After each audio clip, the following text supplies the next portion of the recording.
Perkenalkan, nama saya Ferdi Gunawan dari Prodi Ilmu Pemerintahan dengan NIM 2210-2016. Baiklah, saya akan menjelaskan tentang kelompok sosial. Sebelum membahas inti dari materi yang akan saya sampaikan mengenai kelompok sosial, saya mau tanya dulu nih. Kalian pasti punya sahabat, teman dekat ataupun keluarga. Kita sebagai manusia adalah makhluk sosial yang pastinya membutuhkan orang lain. Manusia senantiasa hidup berdampingan. Bahkan di dalam rumah pun ada yang namanya keluarga. Nah, hal itu disebutkan juga sebagai kelompok sosial. Bahkan tanpa kita sadari juga udah bergabung dengan kelompok itu sendiri. Kelompok jenis apa ya kira-kira? Yuk langsung aja kita cari tahu pembahasan materi kelompok sosial. Pengertian kelompok sosial menurut para ahli. Sebelum mengenal lebih jauh mengenai kelompok sosial, lo harus memahami terlebih dahulu pengertian kelompok sosial di masyarakat. Banyak sosiologi di Indonesia dan di dunia yang telah mengemukakan pemikiran mereka tentang pengertian ini. Berikut menurut para ahli. Menurut Surjano Sukanto, dalam buku yang berjudul Sosiologi Suatu Pengantar, kelompok sosial menurut Surjano Sukanto adalah himpunan atau kesatuan manusia yang bersamaan karena saling berhubungan di antara mereka secara timbal balik dan saling mempengaruhi. Menurut Willy Huki, kelompok sosial adalah suatu unit yang terdiri atas dua orang atau lebih yang saling berinteraksi atau saling berkomunikasi. Sosial diartikan sebagai kumpulan manusia yang memiliki kesadaran dan keanggotaan dan saling berinteraksi. Menurut Jürgen Holmes, kelompok sosial adalah kumpulan individu yang melakukan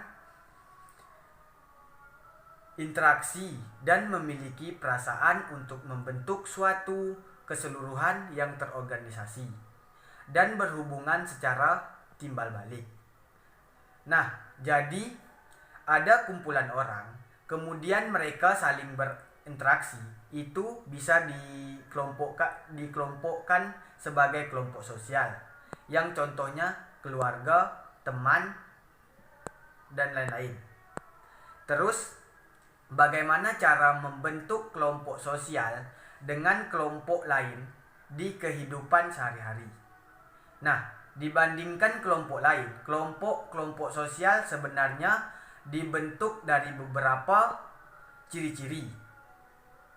Berikut ini udah saya kumpulkan ciri-ciri dari kelompok sosial yang bisa kita pahami sesama.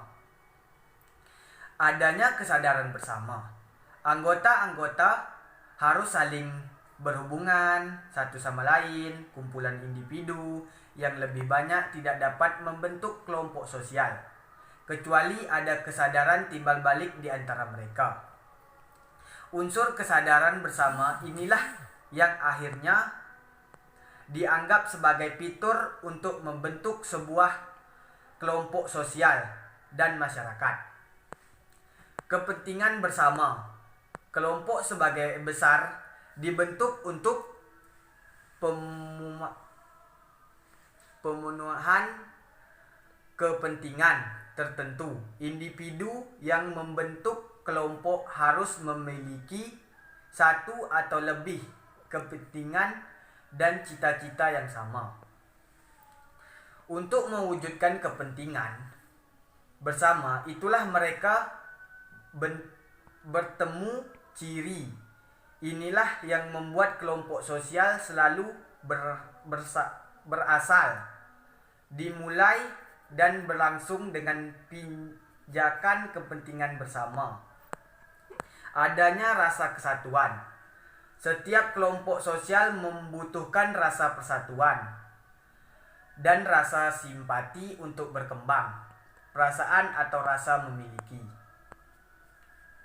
Para anggota kelompok sosial mengembangkan kesetiaan bersama atau perasaan simpati di antara mereka sendiri dalam segala hal karena rasa persatuan ini.